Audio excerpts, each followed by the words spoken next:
আসসালামু আলাইকুম এভরিওয়ান। শুধুমাত্র কাঁচা আলু দিয়ে ইফতারের জন্য তোমরা এরকম একটা রেসিপি বানিয়ে নিতে পারো। ঘরে থাকা কিছু উপকরণ দিয়ে খুবই সহজে কিন্তু এই রেসিপিটা তোমরা বানিয়ে নিতে পারবে। এটা বানাতে কিন্তু বেশি সময়েরও প্রয়োজন হয় না, মাত্র 10 মিনিটের মধ্যেই কিন্তু এটা রেডি করে নেওয়া যায়।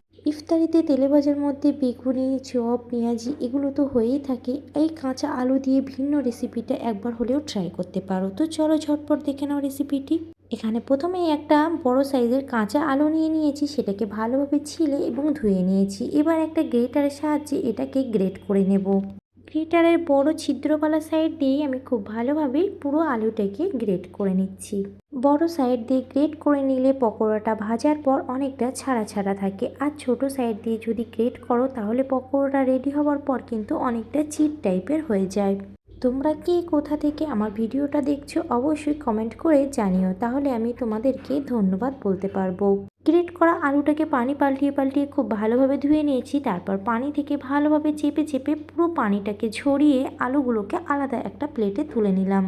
খেয়াল রাখতে হবে যেন একটুও পানি না থাকে, তাহলে কিন্তু নাস্তাটা ঝুরো ঝুরো হবে না। এবার একটা বড় বোলের মধ্যে সমস্ত গ্রেট করা আলুটাকে সরিয়ে নিলাম। অ্যাড করব কিছু মশলা। এখানে স্বাদ অনুসারে আমি 1.5 চামচ পরিমাণ লবণ দিয়ে দিয়েছি, দিলাম 1 চামচ পরিমাণ হলুদ, 1 চামচ পরিমাণ জিরের গুঁড়ো, 1 চামচ ধনিয়া গুঁড়ো, দিয়ে দিলাম 1 চামচ পরিমাণ আদা রসুনের পেস্ট, আর কিছুটা ফ্রেশ কারি পাতা। এটা কিন্তু আমার গাছের কারি পাতা।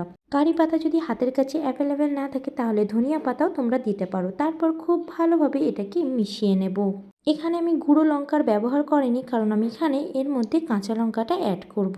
এর মধ্যে দিয়ে দিলাম কাঁচা লঙ্কা কিছুটা পরিমাণ, দিয়ে দিলাম ছোট বাটির হাফ বাটি বেসন, আর ওই বাটিরই 4/1 ভাগ দিয়েছি চালের আটা। এখানে বাড়তি কোনো জলের ব্যবহার করা যাবে না। লবণ মাখানোর ফলে কিন্তু আলুটা অনেকটাই সফট হয়ে গেছে। এবার ভালোভাবে সবগুলোকে মিশিয়ে নিতে হবে। কোনো রকম সোডা দেওয়ারও প্রয়োজন নেই। তারপর তোমাদের সাইজ আর শেপ অনুসারে ভেজে নিলেই কিন্তু রেডি হয়ে যাবে। গ্যাসের উপর একটা ফ্রাইং প্যান বসিয়ে দিয়েছি, তার মধ্যে কিছুটা সাদা তেল ভালোভাবে গরম করে নিয়ে এক এক করে বল বল শেপে আমি সবগুলোকে ছেড়ে দিলাম। তারপর এক পিঠ হতেই আর এক পিঠ উল্টিয়ে দিলাম। এটা ভাজার সময় গ্যাসের ফ্লেমটাকে হাইতে দেওয়া যাবে না, লো টু মিডিয়ামে রেখেই ভাজতে হবে, না হলে কিন্তু উপর থেকে লাল লাল হয়ে এলেও ভিতরে কাঁচা থাকার সম্ভাবনা থাকবে।